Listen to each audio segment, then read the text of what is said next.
Assalamualaikum warahmatullahi wabarakatuh. Sama kembali dengan Pak Guru Wala. Hai anakku sekalian, bagaimana kabar pagi hari ini?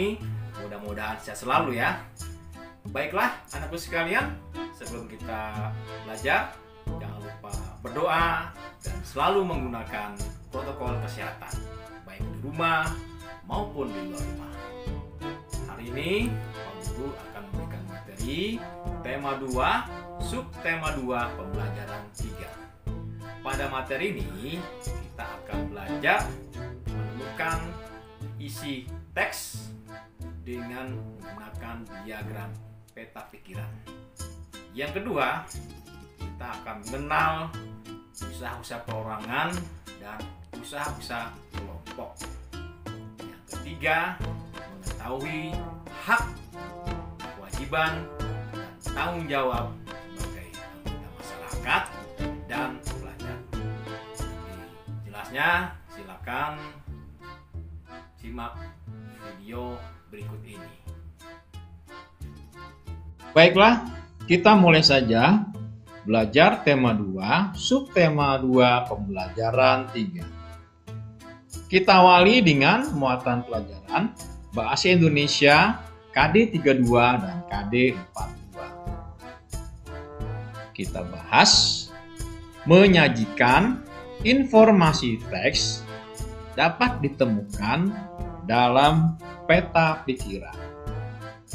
Ini hanya menguatkan kembali ya bagaimana menyajikan informasi teks.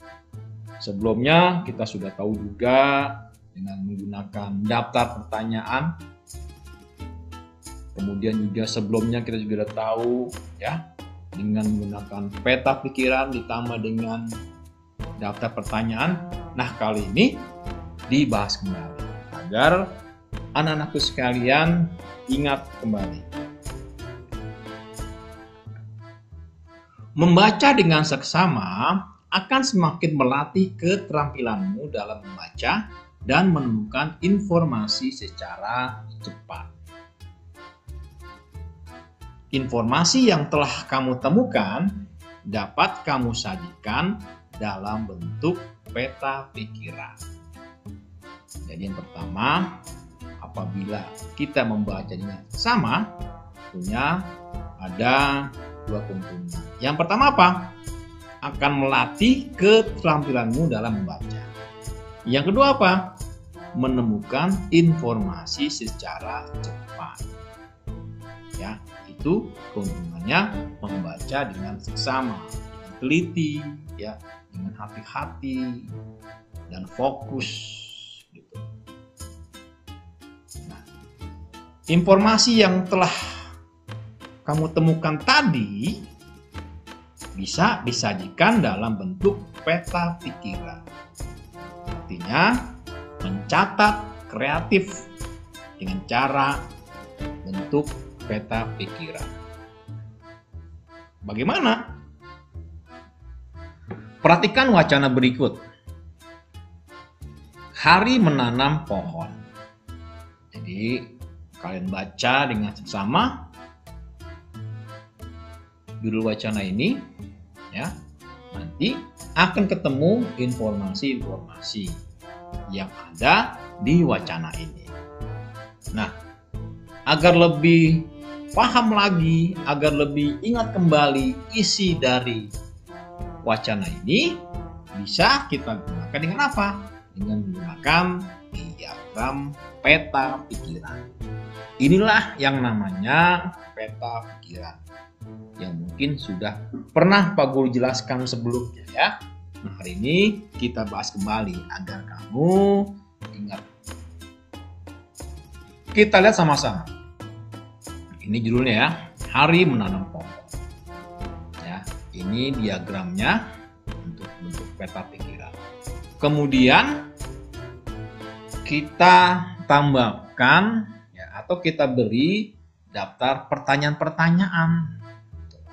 Misalnya pertanyaan apa, kapan, di mana, apa, mengapa, siapa. Ya. Misalnya kita awal dengan kata apa dulu. Apa yang dilakukan? Kegiatan yang dilakukan menanam pohon. Kapan? Hari menanam pohon diperingati setiap tanggal 28 November. Di mana kegiatan dilakukan? Kegiatan menanam pohon dilakukan Taman Hutan Rakyat Sultan Adam, Kalimantan Selatan, dan seterusnya. Nah, ini mencatat secara kreatif dengan menggunakan diagram peta pikiran yang ditambah dengan daftar pertanyaan-pertanyaan. Ya, ada apa, ada kapan, ada di mana, ada apa juga, mengapa, dan siapa. Ya, satu, ya, mencatat secara kreatif dengan menggunakan peta pikiran. Selanjutnya, muatan pelajaran PPKN. Perbedaan antara hak, kewajiban, dan tanggung jawab. Setiap manusia memiliki hak, kewajiban, dan tanggung jawab yang berbeda-beda. Berikut contoh hak, kewajiban, dan tanggung jawab sebagai warga masyarakat. Yang pertama, hak. Memperoleh udara yang bersih. Apa kewajibannya?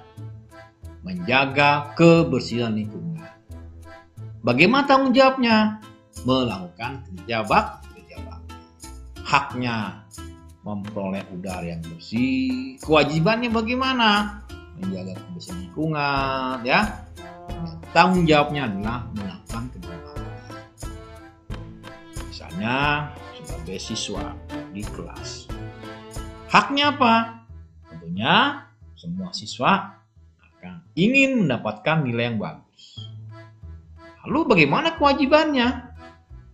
Tentunya harus apa? Harus belajar dengan sungguh-sungguh. Ya. Jadi kalau pengen dapat nilai yang bagus ya kewajibannya belajar dengan sungguh-sungguh. Ya, tidak main-main. Tentunya ya dengan penuh keyakinan. Tanggung jawabnya melaksanakan piket kelas, ya. Jadi benar-benar seirama, ya. Haknya dipenuhi, kewajibannya juga dipenuhi, begitupun tanggung jawab. Itulah, ya, perbedaan antara hak, kewajiban, dan tanggung jawab. Kita lanjutkan ke muatan pelajaran ilmu pengetahuan sosial KD 33 dan KD 43. Dalam kajian ini kita akan membahas tentang jenis-jenis usaha yang dikelola secara perorangan dan kelompok. Kira-kira mana aja sih usaha yang dikelola secara perorangan, begitupun kelompok? Baik, kita simak satu-satu. Yang pertama adalah usaha perorangan. Cirinya, pengusaha hanya bertanggung jawab terhadap dirinya sendiri. Untung juga untuk dirinya, rugi pun juga untuk dirinya. Itulah kelemahan dan kelebihan usaha perseorangan. Apa sih contohnya? Toko, bengkel, dan warung-warung. Kita bisa melihat ya, di sekitaran rumah-rumah kita atau di RT kita banyak orang-orang yang buka usaha warung, buka usaha toko. Nah, itu contoh dari usaha perorangan. Bagaimana dengan usaha kelompok? Yang dikelola secara kelompok. Ada yang namanya firma. Ada yang namanya persekutuan komanditer. Apa sih? Kalau firma gimana cirinya? Didirikan oleh paling sedikit 2 orang. Risiko kerugian ditanggung bersama kedua orang ini atau lebih. Untung 100 dibagi 2. Rugi 100 juga dibagi dua. Itu kalau anggotanya 2 orang ya. Begitupun kalau lebih dari 2 orang, tetap dibagi secara bersama-sama. Ya. Bagaimana persekutuan komanditer CV? Memiliki anggota aktif yang berperan menjalankan roda usaha dan anggota pasif yang bertanggung jawab dalam pemberian modal usaha. Jadi ada yang memberikan modalnya sebagai anggota pasif, ada juga yang menjalankan usaha itu sebagai apa? Sebagai anggota aktif. Itulah yang namanya persekutuan komanditer atau CV. Contohnya CV Rian Moto, CV Kayu Sejati, ya, CV yang lainnya, ya, CV Kayu Jatiluhur dan sebagainya, banyak ya CV itu. Cirinya apa? Ini cirinya, dia punya anggota aktif dan anggota pasif. Kita lanjutkan. Ada yang namanya perseroan terbatas (PT). Ada badan usaha milik negara atau BUMN. Juga ada badan usaha milik daerah atau BUMD. Ya, biasanya di tingkat provinsi ya, seperti DKI Jakarta, Jawa Tengah ya. Tiap-tiap provinsi pasti memiliki BUMD dan koperasi. Apa ciri dari koperasi? Ya, yaitu usaha bersama atau kelompok berdasarkan asas kekeluargaan. Jadi benar-benar asas kekeluargaan ya, saling percaya ya. Semua anggota wajib membayar simpanan pokok dan simpanan wajib. Ini koperasi ya, modalnya ya. Didapat dari mana? Semua anggota wajib membayar simpanan pokok dan simpanan wajib. Ya, dikelolanya berdasarkan asas kekeluargaan. Seperti apa? Koperasi induk desa, ya, koperasi pegawai Jakarta, koperasi simpan pinjam, ya. Pokoknya yang di depannya ada koperasi, ada kata-kata koperasi. Yang berikutnya adalah badan usaha milik negara. Cirinya BUMN bertanggung jawab atas kesejahteraan masyarakat Indonesia. Modal usahanya ditanggung oleh negara. Berarti ini pemerintah pusat ya. Contohnya apa kira-kira? Peruri ya, PT KA Kereta Api Indonesia, Pertamina ya. Yang terakhir perseroan terbatas atau PT. Modalnya dihimpun dari beberapa orang dengan menjual saham. Jadi ada beberapa orang nih menjual saham umum ya. Untuk apa? Untuk mendirikan perusahaan ini. Jadi mungkin bisa kita membeli saham, kita juga sebagai pemilik perusahaan itu secara tidak langsung. Sehingga pemilik saham memiliki kewenangan terhadap perusahaan dan berhak mendapatkan laba perusahaan. Kalau sahamnya banyak, tentunya laba juga banyak. Ya. Contohnya PT Pembangunan Jaya. Ya. Itu contoh PT. Dan masih banyak lagi PT-PT yang lainnya. Ya. Cirinya tadi modalnya dihimpun dari beberapa orang dengan menjual saham.